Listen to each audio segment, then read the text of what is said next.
क्या आपने कभी सुनी है एक ऐसी जगह की कहानी जहां सर्द हवाएं हजारों साल से नर कंकाल समेटे हुए हैं? क्या यह कंकाल यहाँ भगवान के श्राप के प्रकोप की वजह से हैं, या फिर महाकाल के भक्त हैं जिन्होंने दर्शन पाने के कारण वहीं अपने प्राण त्याग दिए, या फिर विश्व युद्ध 2 के दौरान हिंदुस्तान पर हमला करने आए जापानी सैनिकों के कंकाल है। कई कहानियों से भरी हिमालय की रहस्यमय पहाड़ियों में कंकालों के पीछे का खौफनाक सच आखिर क्या है। आज की इस वीडियो में हम इस बात की तह तक जाएंगे कि आखिर सच क्या है। उससे पहले आपसे एक छोटी सी निवेदन है, चैनल पर अगर नए आए हैं तो चैनल को सब्सक्राइब कर लें और साथ ही अगर वीडियो पसंद आती है तो एक लाइक अवश्य करें।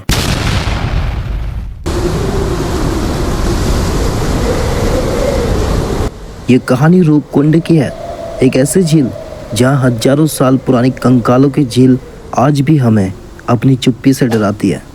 दरअसल कहानी शुरू होती है 1942 में, जब चमोली के पास नंदा देवी राष्ट्रीय उद्यान वन रेंजर हरे कृष्ण मधुवाल एक दिन राउंड पर थे। वे हिमालय के पास पहुंचे।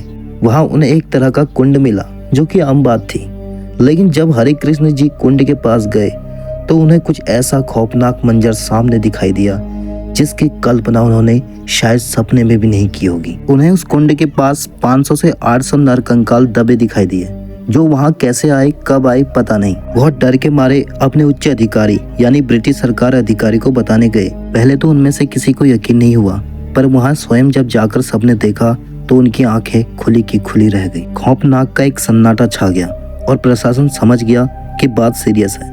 अब ब्रिटिश सरकार के सामने एक बहुत बड़ा सवाल खड़ा था, पर सोचने वाली बात यह थी, क्या वह इस सवाल का जवाब ढूंढ पाएंगे। वर्ल्ड वॉर के समय दुनिया ने सबसे बड़ा बुरा समय देखा था, जिसमें हर देश किसी भी तरीके से जंग जीतने के लिए तैयार था। उस समय ब्रिटिश सरकार को यह लगा होगा, हो सकता है ये कंकाल जापानी सैनिकों के हो सकते हैं, जो सेकंड वर्ल्ड वॉर के समय भारत में घुसना चाहते होंगे, पर मौसम ने उनकी पहले ही जान ले ली। उस वक्त जापानी आक्रमण के भय से ब्रिटिश सरकार ने फौरन इन नर कंकालों की जांच के लिए एक वैज्ञानिकों की टीम बुलाया। जांच के बाद पता चला कि ये नर कंकाल सैनिकों के नहीं है, बल्कि नर कंकाल तो ज्यादा से ज्यादा पुराने हैं। इसके बाद समय समय पर इन नर कंकालों का परीक्षण होता रहा। इन परीक्षणों के आधार पर वैज्ञानिकों के मत अलग अलग सामने निकल कर आए। कई वैज्ञानिकों का कहना है कि वर्षों पहले यहाँ पर लोगों की मृत्यु हिमस्खलन के चलते हुई, तो दूसरे वैज्ञानिकों का कहना है कि इन लोगों की मौत किसी महामारी के कारण हुई। रूपकुंड झील में नर कंकाल क्यों हैं और कैसे हैं, इसमें वैज्ञानिकों के मत अलग अलग हैं। हालांकि 2004 में एक अध्ययन में रूपकुंड झील से जुड़ी हुई अनेक चौंकाने वाली बातें सामने आई। पता चला कि ये कंकाल 12वीं-15वीं शताब्दी के बीच के थे। डीएनए जांच के बाद कई चीजें सामने निकल कर आई। यह भी पता चला कि इन कंकालों का संबंध अलग अलग भौगोलिक जगह से था।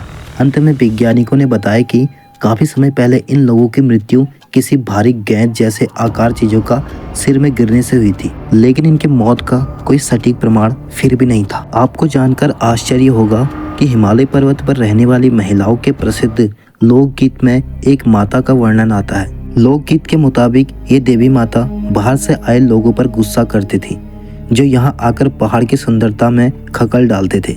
इसी गुस्से में उन्होंने भारी भरकम ओला की बारिश करवाई, जिसके कारण कई लोगों की जानें गई थी। गौरव तलब की बात है 2004 में रिसर्च में यह बात सामने निकल कर आई है कि अचानक हुई भयंकर ओलावृष्टि में इन लोगों की जानें गई होंगी।